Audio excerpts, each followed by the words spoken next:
2023년 1월 4일 오늘의 말씀 시작하겠습니다. 오늘 나눌 말씀은 호세아 13장 10절에서 16절 말씀입니다. 전에 내가 이르기를 내게 왕과 지도자들을 주소서 하였느니라. 내 모든 성읍에서 너를 구원할 자 곧 내 왕이 이제 어디 있으며 내 재판장들이 어디 있느냐. 내가 분노함으로 내게 왕을 주고 진노함으로 패하였노라. 에브라임의 불의가 봉함되었고 그 죄가 저장되었나니 해산하는 여인의 어려움이 그에게 임하리라. 그는 지혜 없는 자식이로다. 해산할 때가 되어도 그가 나오지 못하느니라. 내가 그들을 스올의 권세에서 속량하며 사망에서 구속하리니 사망아 내 재앙이 어디 있느냐. 스올아 내 멸망이 어디 있느냐. 뉘우침이 내 눈앞에서 숨으리라. 그가 비록 형제 중에서 결실하나 동풍이 오리니 곧 광야에서 일어나는 여호와의 바람이라. 그의 근원이 마르며 그의 샘이 마르고 그 쌓아둔 바 모든 보배의 그릇이 약탈되리로다. 사마리아가 그들의 하나님을 배반하였으므로 형벌을 당하여 칼에 엎드려질 것이요 그 어린아이는 부서뜨려지며 아이벤 여인은 배가 갈라지리라. 아멘. 하나님은 새끼를 잃은 어미 곰이 새끼를 되찾을 때까지 그 분노를 멈추지 않는 것처럼 이스라엘을 되찾을 때까지 하나님의 진노를 멈추지 않으실 것입니다. 그래서 하나님의 진노는 매서울 것이나 또한 은혜입니다. 자기 백성들을 되찾으시려는 회복하기 위해서 바라시는 진노이기 때문입니다. 이스라엘은 유일한 도움이신 하나님을 버렸습니다. 하나님께서 그들을 버리신 것이 아니라 그들이 하나님을 버렸습니다. 그들이 하나님을 외면한 것입니다. 그런 이스라엘의 태도를 가장 잘 드러낸 사건이 이스라엘 백성들이 사무엘 시대에 라마에서 왕을 구했던 일입니다. 사무엘상 8장 4절에서 5절입니다. 이스라엘 모든 장로가 모여 라마에 있는 사무엘에게 나아가서 그에게 이르되 보소서 당신은 늙고 당신의 아들들은 당신의 행위를 따르지 아니하니 모든 나라와 같이 우리에게 왕을 세워 우리를 다스리게 하소서 한지라. 이런 이스라엘 백성들의 요구를 들은 하나님은 이렇게 말씀하십니다. 사무엘상 8장 6절에서 8절 말씀입니다. 우리에게 왕을 주어 우리를 다스리게 하라 했을 때에 사무엘이 그것을 기뻐하지 아니하여 여호와께 기도하매 여호와께서 사무엘에게 이르시되 백성이 내게 한 말을 다 들으라. 이는 그들이 너를 버림이 아니오 나를 버려 자기들의 왕이 되지 못하게 함이니라. 내가 그들을 애굽에서 인도하여 낸 날부터 오늘까지 그들이 모든 행사로 나를 버리고 다른 신들을 섬김같이 내게도 그리하는도다. 이스라엘 백성들은 그들의 유일한 도움이시며 유일하게 그들을 위하는 왕이신 하나님을 버리고 다른 나라들처럼 왕이 있어야겠다는 겁니다. 보이지 하나님은 믿지 못하겠고 눈에 보이는 왕, 그래서 안심하고 의지할 수 있는 왕을 달라는 겁니다.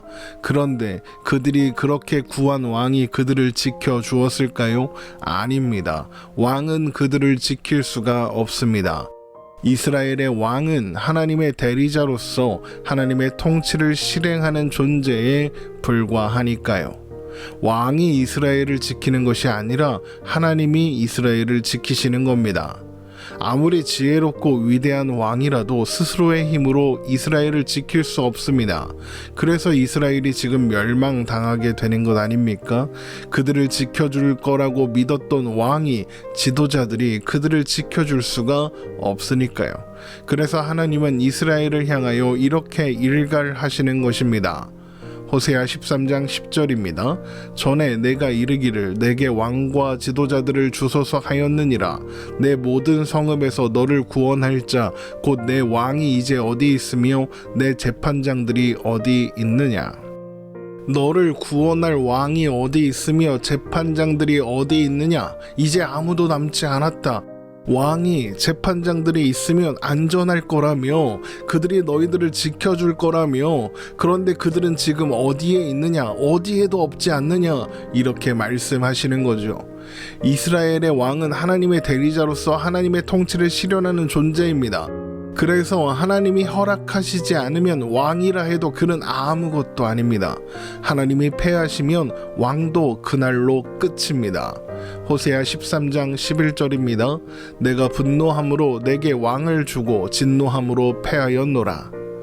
그러나 이스라엘은 그 왕을 통해 일하시는 하나님을 신뢰하고 바라보는 대신 왕을 신뢰했고 하나님의 말씀을 전하는 선지자의 말을 듣는 대신 좁은 식견으로 통치를 하는 그 왕의 말을 들었습니다.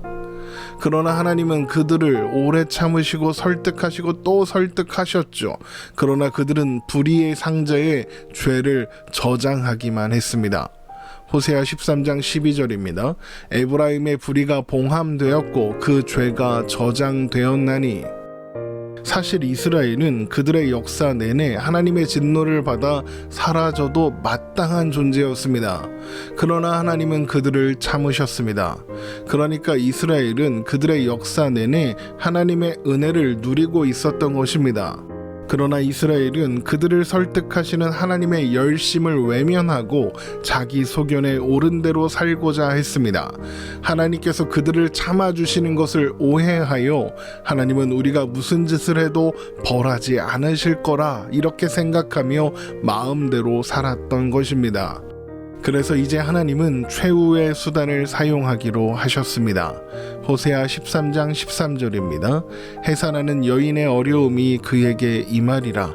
그는 지혜 없는 자식이로다. 해산할 때가 되어도 그가 나오지 못하느니라. 해산하는 여인의 몸에 지혜 없는 자식이 있는데 그가 해산할 때가 되어도 나오지 못한답니다. 그러면 어떻게 될까요? 태중의 아이도 어미도 죽을 수밖에 없습니다. 그래서 해산할 때가 되어도 아이가 나오지 못한다는 것은 그 아이에게 희망이 없다는 것이고 그 아이를 품은 어미는 해산의 고통이 계속될 것이므로 고통이 끝나지 않을 거라는 겁니다. 그러면 그 희망 없는 아이, 그 지혜 없는 자식이란 누구겠습니까? 바로 이스라엘 백성입니다. 하나님을 아는 지식이 없어 망하는 이스라엘이죠. 이스라엘은 스스로 살아나올 힘도 능력도 희망도 없는 것입니다. 자, 그러면 해산할 때가 되었는데도 아이가 나오지 못하고 있으면 어떻게 해야 할까요?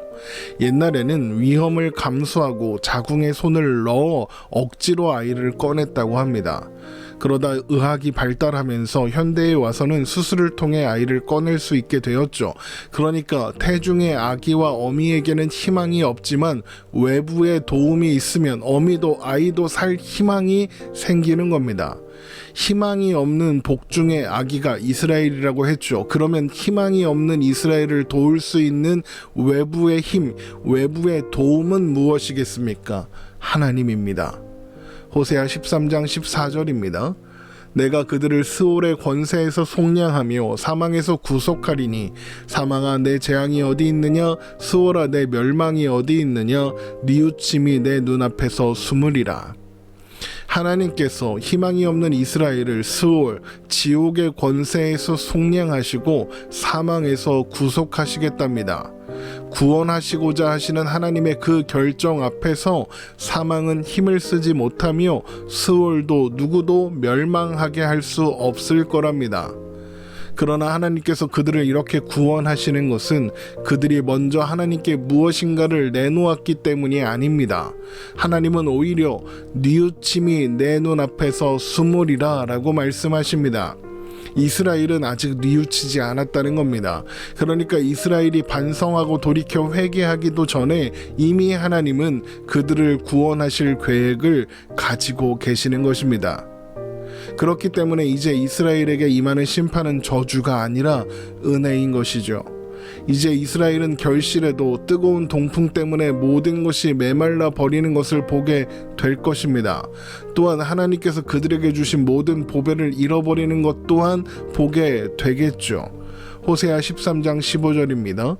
그가 비록 형제 중에서 결실하나 동풍이 오리니 곧 광야에서 일어나는 여호와의 바람이라. 그의 근원이 마르며 그의 샘이 마르고 그 쌓아둔 바 모든 보배의 그릇이 약탈되리로다. 또한 사람들은 칼에 엎드려지고 어린아이들이 부서지며 아이벤 여인의 배가 갈라질 것입니다. 호세아 13장 16절입니다. 사마리아가 그들의 하나님을 배반하였으므로 형벌을 당하여 칼에 엎드려질 것이요 그 어린아이는 부서뜨려지며 아이벤 여인은 배가 갈라지리라. 이 말씀은 이스라엘이 가진 모든 것을 사라지게 하는 동풍이 동쪽으로부터 오는 이방 민족이 될 것을 보여주는 것입니다. 전쟁으로 이스라엘이 멸망하고 이스라엘의 모든 것이 사라지게 된다는 것이죠. 그런데 우리가 잊지 말아야 하는 것이 있습니다. 그들의 모든 것을 말라버리게 하고 그들의 보배를 빼앗아가는 동풍이 여호와의 바람이라는 겁니다. 그런데 동풍이 뭐라고 했습니까? 전쟁의 피바람을 몰고 오는 이방 민족이라고 했습니다. 구체적으로는 아수르입니다. 그런데 그 동풍이 누구의 바람이라고요? 하나님의 바람입니다. 그러면 이것이 무엇을 의미하겠습니까? 아수르가 이제 이스라엘의 모든 것을 빼앗아 가겠지만 그 일을 하는 아수르 또한 하나님의 손안에 있는 존재에 불과하다는 것입니다. 하나님이 잠시 아수르를 하나님의 도구로 사용하시는 겁니다. 아수르는 자신들이 강대국이라서 힘이 있어서 능력이 있어서 전쟁을 잘해서 무기가 좋아서 이기는 줄 알겠지만 사실은 하나님의 역사 속에서 잠시 도구로 사용되었다가 불쏘시개가 되어 사라질 나뭇가지에 불과하다는 것입니다. 그래서 이스라엘을 향해 불어올 동풍은 오히려 복입니다. 동풍이 모든 것을 빼앗아 가는 것처럼 보이겠죠. 하지만 그 바람은 하나님의 바람입니다.